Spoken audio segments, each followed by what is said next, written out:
कोई कुछ भी कह ले, लेकिन बिहार एनडीए में सब कुछ ठीक नहीं है, इस बात को नकारा नहीं जा सकता। नीतीश कुमार बीजेपी से नाराज हैं, इसके भी संकेत बार बार मिल रहे हैं। दिल्ली में एनडीए की बैठक हुई तो वहां भी नीतीश कुमार नदारद दिखे, जबकि तमाम दलों के नेता जेपी नड्डा के आवास पर मीटिंग में पहुंचे हुए थे। ऊपर से अब बिहार के डिप्टी सीएम विजय कुमार सिन्हा ने सीएम चेहरे को लेकर ऐसा बयान दे डाला है, जिससे पिछले कुछ दिनों से चल रही अटकलों को और ज्यादा बल मिल गया है कि बीजेपी से 2025 में बिहार के सीएम फेस के मुद्दे पर नाराज फिर से पलटी मार सकते हैं। असल में बिहार के डिप्टी सीएम और बीजेपी नेता विजय कुमार सिन्हा ने अटल बिहारी वाजपेयी की 100वीं जयंती के मौके पर एक कार्यक्रम के दौरान कहा है कि जब तक बिहार में बीजेपी का सीएम नहीं बनेगा, तब तक अटल जी को सच्ची श्रद्धांजलि नहीं मिल सकती है। सुनिए। करने का और गिरोह की राजनीति से बिहार को कलंकित किया है, उससे मुक्ति भारतीय जनता पार्टी के वह कार्यकर्ता बेगोलक कार्यकर्ता ने दिलाया है, लेकिन अभी मिशन पूरा नहीं हुआ है। मिशन अधूरा है। भाजपा की अपनी सरकार हो तभी सभी अटल जी के प्रति सच्ची श्रद्धांजलि होगी, तभी हमारा और आपकी मन के अंदर में आग और तरफ शांत होगा।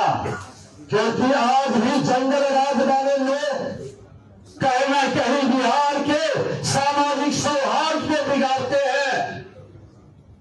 आज इस शहर से बिहार कहीं न कहीं ग्रसित है, लेकिन अटल जी की उस पंक्ति के साथ कि हार नहीं मानूंगा, वार नहीं ठानूंगा, काल के कपाल पर लिखता मिटाता जाऊंगा, गीत नया गाऊंगा, गीत नया गाऊंगा। नीतीश कुमार के नेतृत्व को लेकर इससे पहले केंद्रीय गृह मंत्री अमित शाह ने एक टीवी चैनल के कार्यक्रम में कहा था कि बिहार का अगला सीएम कौन होगा, इस बाबत संसदीय बोर्ड फैसला करेगा। यहीं से नीतीश के नेतृत्व को लेकर नए सिरे से बहस छिड़ गई थी, जिसके बाद आनंद फानंद में बिहार एनडीए की बैठक हुई। बीजेपी के प्रदेश अध्यक्ष दिलीप जायसवाल ने नीतीश के नेतृत्व में चुनाव लड़ने की बात कबूली। बीजेपी ने हड़बड़ी में बिहार कोर कमेटी की बैठक भी बुला ली थी। हरियाणा में हो रही कोर कमेटी की बैठक के पहले ही दिन स्पष्ट कर दिया गया कि नीतीश कुमार बिहार में एनडीए का नेतृत्व कल भी कर रहे थे, आज भी कर रहे हैं और कल भी करेंगे। अब एक तरफ जहां ये सवाल अभी भी बना हुआ है कि 25 में बीजेपी बिहार चुनाव नीतीश के नेतृत्व में लड़ेगी या नहीं, इस बीच बिहार में विपक्ष के नेता तेजस्वी यादव ने कहा है कि इस समय राज्य के मुख्यमंत्री सचिवालय पर पूरी तरह बीजेपी का कंट्रोल है। उन्होंने कहा है कि बीजेपी ही सरकार चला रही है। हालांकि तेजस्वी ने इस प्रश्न का कोई उत्तर नहीं दिया कि मुख्यमंत्री नीतीश कुमार बीजेपी से नाराज चल रहे हैं या नहीं। तेजस्वी ने यह भी कहा कि जेडीयू के 4 नेता बीजेपी के संपर्क में हैं। उन्होंने कहा कि 2 नेता दिल्ली में, 2 नेता पटना में बीजेपी के संपर्क में हैं और गृह मंत्री अमित शाह बिहार सरकार चला रहे हैं। सुनिए। अरे आप बात समझिए एक बात, अब यहाँ सीएम जो है पूरी तरीके से भाजपा जो है उन चला रही है। यहाँ का जो सीएमओ है वो उसका कंट्रोल जो है भाजपा के नेताओं के पास है, और जो इनके कुछ 4 जो नेता हैं, 2 दिल्ली में चले गए हैं, 2 यहाँ हैं, वो भाजपा के संपर्क में हैं।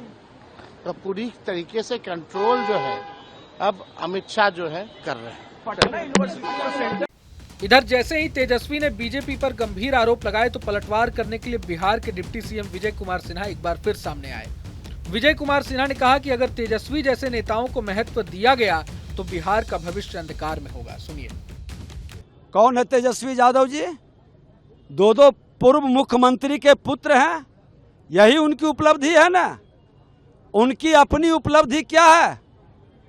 क्या वो एक गली से निकला हुआ पोलिंग एजेंट, बूथ का कार्यकर्ता, मंडल का, प्रखंड से जिला तक आए हैं क्या? और ऐसे लोगों को बिहार की धरती पर अगर जो राजनीति में तवज्जो मिलता है तो बिहार का वर्तमान से ज्यादा भविष्य अंधकारमय होगा। किसी माता और पिता के नाम से राजनीति करने वाले लोग बिहार की जनता का हितैषी नहीं, वो परिवारवाद की जमींदारी चलाने वाले लोग होंगे। और उसकी बातों को अगर जो हम तरजीह तवज्जो देंगे तो ये बिहार का दुर्भाग्य होगा। ये कतई नहीं।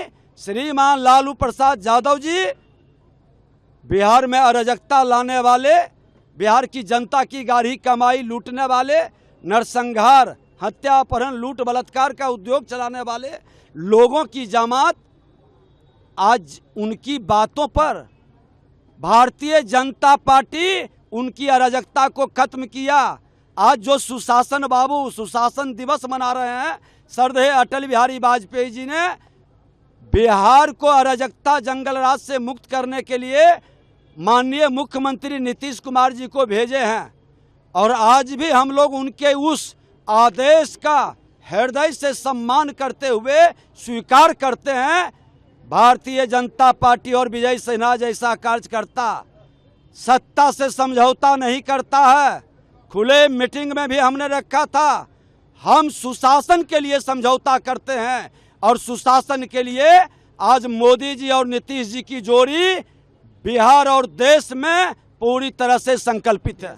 बिहार में चुनाव के लिए करीबन 10 महीने का समय बचा है। इस बीच मुख्यमंत्री नीतीश कुमार के एक पोस्टर ने बिहार का सियासी तापमान इतना बढ़ा दिया है, इसकी आंच बीजेपी के आलाकमान तक पहुंचती हुई नजर आ रही है। बिहार में बहार है, नीतीश कुमार है के बाद जेडीयू ने नारा दिया है, जब बात बिहार की हो नाम सिर्फ नीतीश कुमार का हो। इस नारे के बाद कहा जाने लगा है कि नीतीश कुमार ने इस पोस्टर के जरिए बीजेपी आलाकमान के सामने अपनी मंशा जाहिर कर दी है। दरअसल नीतीश कुमार प्रगति यात्रा पर हैं और उन्होंने इस यात्रा की शुरुआत उसी चंपारण से की है जहां से महात्मा गांधी ने अपना पहला सत्याग्रह किया था। यहीं से प्रशांत किशोर ने भी जनसुराज की अपनी यात्रा शुरू की थी। इधर तमाम सियासी हलचल के बीच केंद्रीय मंत्री और बीजेपी के फायर ब्रांड नेता गिरिराज सिंह ने नीतीश कुमार को भारत रत्न दिए जाने की मांग कर दी है। अब इसे डैमेज कंट्रोल कहें या कुछ और, ये तो सबके समझ से परे है, लेकिन गिरिराज ने बड़ा बयान देते हुए कहा है कि नीतीश कुमार और पूर्व सीएम नवीन पटनायक को भारत रत्न दिया जाना चाहिए। गिरिराज सिंह ने अटल जी के जन्म जयंती पर यह भी कहा कि आगामी बिहार विधानसभा चुनाव में बिहार में फिर से नीतीश कुमार के नेतृत्व में एनडीए की सरकार बनेगी। गिरिराज ने कहा कि किसी को कंफ्यूजन में नहीं रहना चाहिए, लालू जी लाख कोशिश कर ले लेकिन नीतीश कुमार के नेतृत्व में बिहार विधानसभा चुनाव होकर रहेगा। सुनिए।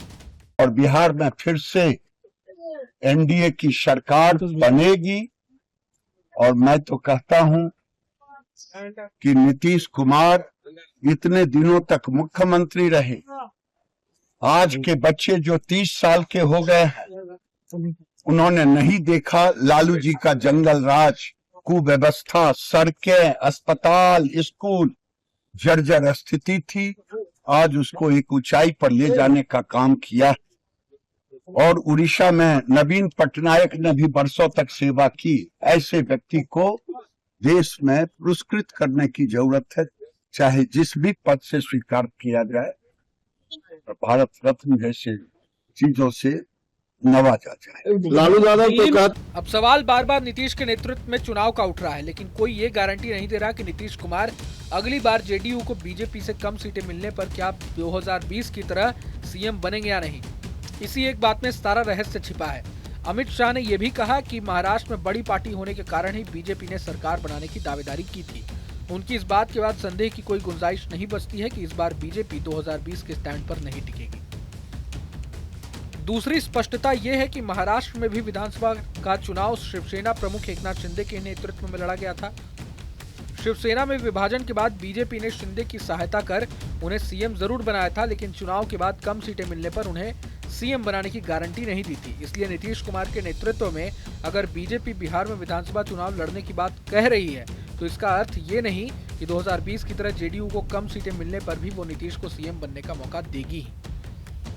ऐसा नहीं कि नीतीश कुमार महाराष्ट्र के घटनाक्रम से अनजान है या फिर वे बीजेपी के इरादे नहीं समझ रहे होंगे।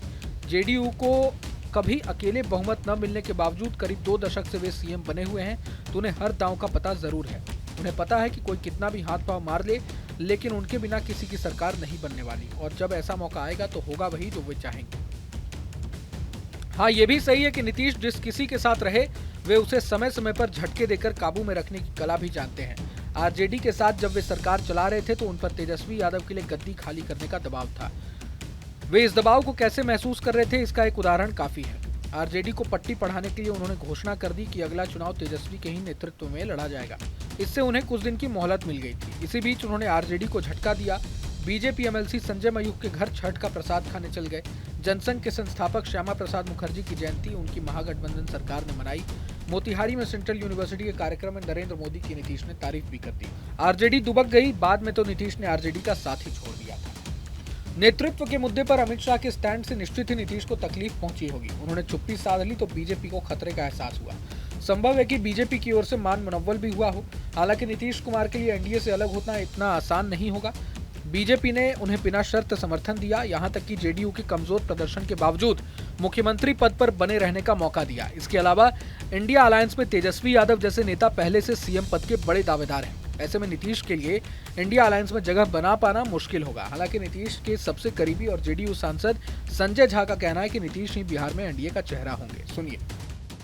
स्तरहीन हो गया, नीतीश कुमार जी जैसे एक्टिव पॉलिटिक्स में आप लोग भी देखते हैं, जितना उनका मूवमेंट रहता है, कभी जा करके कोई मुख्यमंत्री जिला हेडक्वार्टर में कैंप करके यात्रा करते थे क्या?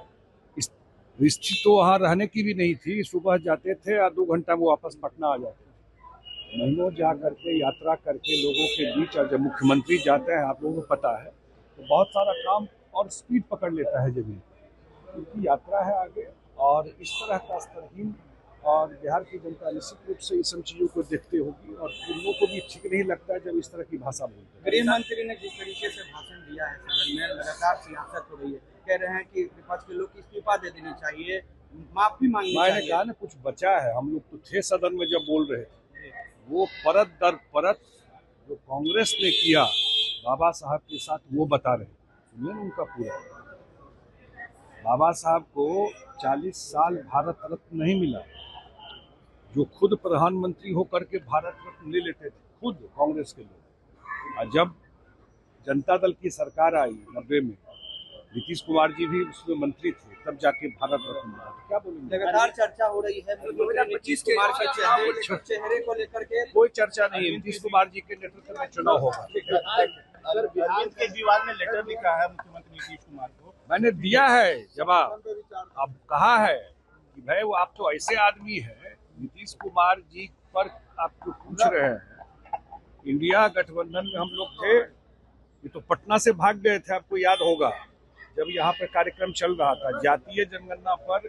बिहार अकेला प्रदेश है जो काम इस पर सर्वे किया, और हम लोग नीतीश कुमार जी उठाते रहे इस बात को, लेकिन कभी भी उन्होंने इस बात का समर्थन नहीं किया वहाँ। और जो बिहार के लोग दिल्ली में रहते हैं, आप लोग याद कीजिए, पत्रकार हैं, आप लोग के पास फुटेज होगा, जब कोरोना चल रहा था तो बस में भर भर करके बॉर्डर पर छोड़ दिए थे, याद होगा आप लोगों को। लोग पैदल चल के आ रहे थे। ये केजरीवाल जी का ही क्रियाकलाप है। जो पूर्वांचल और बिहार के लोगों को कोरोना में जो दिल्ली में रहते थे, सबको बस में भर के दिल्ली के बॉर्डर पे छोड़ दिए। और फिर नीतीश कुमार जी यहाँ कैंप लगा के उनको रखे, 1000 रुपया उनके अकाउंट में दिए। भूलना नहीं चाहिए इस सब बात को। 1000 रुपया अकाउंट में दिए, कैंप में लगा करके रख के, बॉर्डर पे गाड़ी लगा के जब वो लोग बिहार में इंटर किए, तब उनका कोई दिक्कत नहीं। केजरीवाल जी की भावना दलित पिछड़ों किसको राज्यसभा भेजे आज तक? नीतीश जी को मौका मिला तो अपने जगह पर बिहार में महादलित मुख्यमंत्री बनाए। हालांकि यहाँ एक बात और है जिसका एक्सपर्ट्स अनुमान लगा रहे हैं। प्रशांत किशोर की पार्टी जनसुराज को पहले से ही बीजेपी की बी टीम कहा जा रहा है। माना यह जा रहा है कि अगर जनसुराज बिहार विधानसभा चुनाव में 25 सीटें लाने में भी सफल हो जाती है तो बीजेपी को सरकार बनाने के लिए एक नया साथी मिल सकता है। एनडीए में पहले से चिराग पासवान जैसे मजबूत खिलाड़ी हैं जो दलित वोटों को अपनी ओर आसानी से खींच सकते हैं। ऐसे में बीजेपी को नीतीश के सहारे की जरूरत नहीं पड़ सकती है, लेकिन केंद्र में बीजेपी को अपनी सरकार बचाए रखने के लिए उसे नीतीश का साथ हर हाल में चाहिए होगा। इसलिए इन अटकलों में ज्यादा दम नहीं लगता है। इस बीच आपको ये भी बता दें कि केरल के राज्यपाल आरिफ मोहम्मद खान को अब बिहार का गवर्नर बना दिया गया है। जानकार इसके पीछे भी एक खास रणनीति का हवाला दे रहे हैं। माना जा रहा है कि चूंकि आरिफ मोहम्मद खान नीतीश कुमार के साथ काम कर चुके हैं, ऐसे में ये बीजेपी की बेहतर समन्वय बनाने की कोशिश हो सकती है। साथ ही साथ मुस्लिम वोटों को साधने के लिए भी माना जा रहा है कि बीजेपी ने ये कदम उठाया होगा। बहरहाल पूरे मसले को लेकर आप क्या सोचते हैं हमें कमेंट बॉक्स में जरूर बताएं। अगर आपको ये वीडियो पसंद आए तो लाइक करें और चैनल को सब्सक्राइब करें। वहीं तमाम बड़ी खबरों के लिए देखते रहें न्यूज़ नेशन।